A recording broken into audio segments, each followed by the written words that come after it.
صلى الله على طه خير الخلق وأحلاها. بسم اللہ الرحمن الرحیم. ناظرین، اس ویڈیو میں ہم جانیں گے رمضان المبارک کے 3 اشروں کی مشہور دعاؤں کے بارے میں. ناظرین، یہ دعائیں احادیث کے اندر ان اشروں کے ساتھ خاص کر کے ذکر تو نہیں کی گئی، لیکن سیدنا سلمان فارسی رضی اللہ تعالیٰ عنہ کی روایت کے اندر رسول اللہ صلی اللہ علیہ وسلم نے یہ ضرور ارشاد فرمایا ہے کہ اولہ رحمہ، کہ اس رمضان کا اول یعنی پہلا عشرہ وہ رحمت ہے، وَأَوْسَطُهُ مغفرہ، اور درمیان والا عشرہ جو کہ دوسرا بنے گا وہ مغفرت ہے، وَآخِرُهُ عِتْقٌ مِّنَ النَّارِ، اور تیسرا عشرہ وہ جہنم سے خلاصی کا ہے.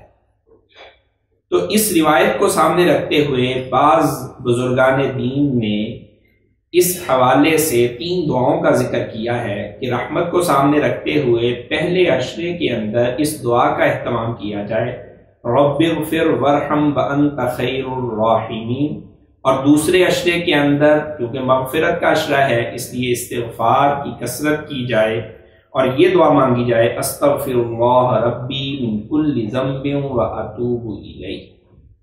اور آخری عشرہ چونکہ عتق من النار ہے تو حق تعالی شانہ سے معافی مانگی جائے، یوں دعا کی جائے، اللہم انک عفو تحب العفو فاعف عنی.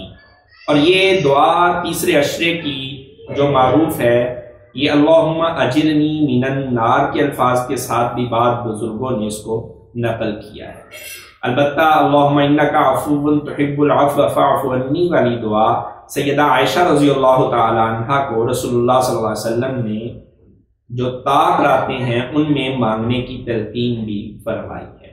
تو اس مفہوم کے اندر ان دعاؤں کا اہتمام کر لینے میں کوئی حرج نہیں ہے. اس کے علاوہ مزید اپنی دعائیں ان الفاظ کے ساتھ یا دیگر اپنی زبان کے اندر اس مہینے میں کثرت سے کرنی چاہیے. حق تعالی شانہ ہمیں اپنے سے اس مہینے کے اندر زیادہ سے زیادہ مانگنے کی اور اپنی دعائیں قبول کروانے کی توفیقات عطا فرمائیں. وآخر دعوانا الحمدللہ رب العالمین.